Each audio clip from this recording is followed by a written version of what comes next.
سلامونه ملګرو، الله دې وکړي چې ټول روغ او جوړ یاست او ژوند مو ښه روان وي. د یو نوي ویډیو د یو نوي موضوع سره بیا ستاسو خدمت کې حاضر یم.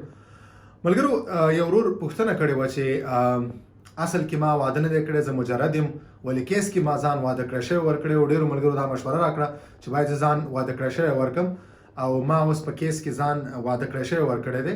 انټرویو ته منتظر یم، تذکیره کې هم زه مجرد یم. زه اوس څه وکړم؟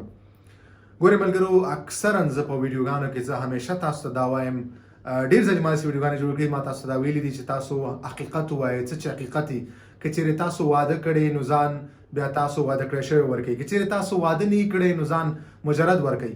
خپلو اسنادو مطابق ځان ورکوئ. تاسو که حقیقت کې چېرې واده کړی نو ستاسو په تذکیره کې به هم ستاسو واده کړی شوي یې، نو ځکه به تاسو په خپل کیس کې هم ځان واده کړی شوی باید تاسو ورکوئ. څه چې حقیقت دی دغسې غلطو مشورو ته غوږ مه ږدئ.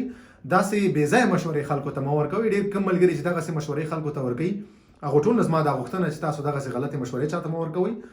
بله دا ده، هغو ملګرو نه چې کوم نوي راغلي او دوی دلته خپل کیسونو باندې کار کوي، دلته خپل کیسونه ورکوي، دغسې غلطو مشورو ته دې غوږ نه ږدي. خپلو اسنادو ته دې وګوري، تذکیرې ته دې وګوري، هغه سره چې څومره مسند وي هغې مطابق دې خپل معلومات ورکړي، نه د بل کس ته دې غوږ ونیسي. لکه څنګه چې دغه ورور دی، دغه ورور ته اخره کې زما دا مشوره ده چې دغه ورور صرف اوس دومره کولی شي په انټرویو کې چې ورته ووایي چې ما نه اشتباه شوی، ما نه غلطي شوې ده، زه مجرد یم، دغه زما تذکیره ده، زما په تذکیره کې هم زه مجرد یم.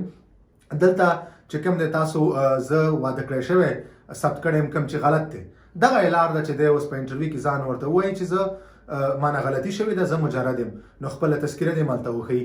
دغه یوه لار ده د ورور دپاره. اوس اخره کې زه یو ځلې بیا دغه خبره تکراروم چې ستاسو دپاره د صحیح معلوماتو چې کوم سورس دی، کوم ځای دی، هغه زما یوټیوب چینل دی یا زما ټیک ټاک اکاونټ دی. تاسو همیشه پوښتنې دلته په یوټیوب چینل کې کوئ. هر څنګه مشکل چې تاسو لرئ، ما ډېرو دلته موضوعاتو باندې ډېرو سوالونو باندې ما مخکې ویډیوګانې جوړې کړي دي، هغه ټول دلته موجود دي. تقریبا څه 300 ویډیوګانې دي. دغه ټولې چې کوم دي هغه ستاسو هغه بنیادي پوښتنو په اړه باندې دغه ویډیوګانې دي. نو تاسو زما په یوټیوب چینل کې نورې ټولې ویډیوګانې کتلی شئ تر څو تاسو صحیح فیصله وکړئ، تر څو تاسو ته صحیح معلومات در ورسېږي.